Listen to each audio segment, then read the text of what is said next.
A drop shot is undeniably a powerful method for catching a ton of bass. I use it all the time.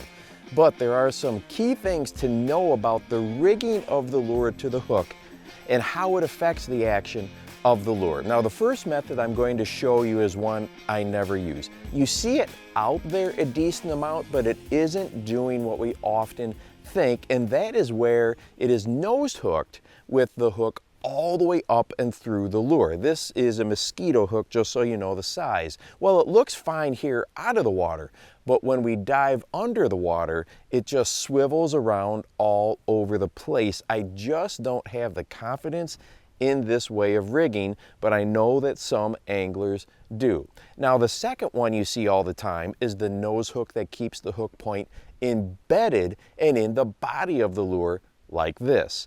Not only is it suddenly more weedless, but it holds the bait in position much more like we envision that it should.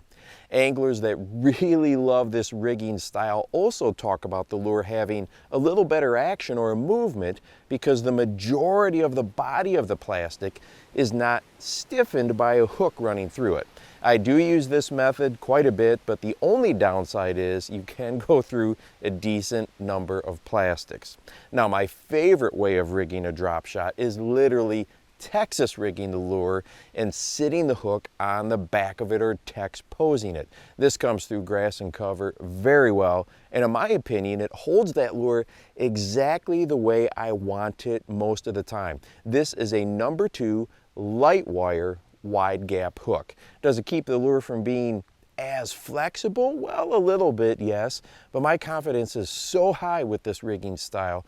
I use it most of the time, and when paired with an Elastec lure like this Baby Z2, you can hold it perfectly still, and it's working for you 100% of the time. Unlike a traditional plastisol lure that will drop if you are not constantly bouncing it around.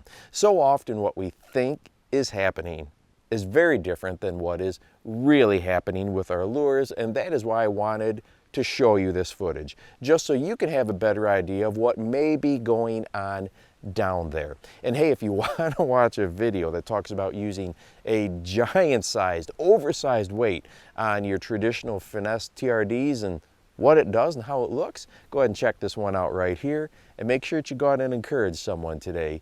You never know how you might just change their life. For the Bass Fishing Life, I'm your host, Steve Rogers.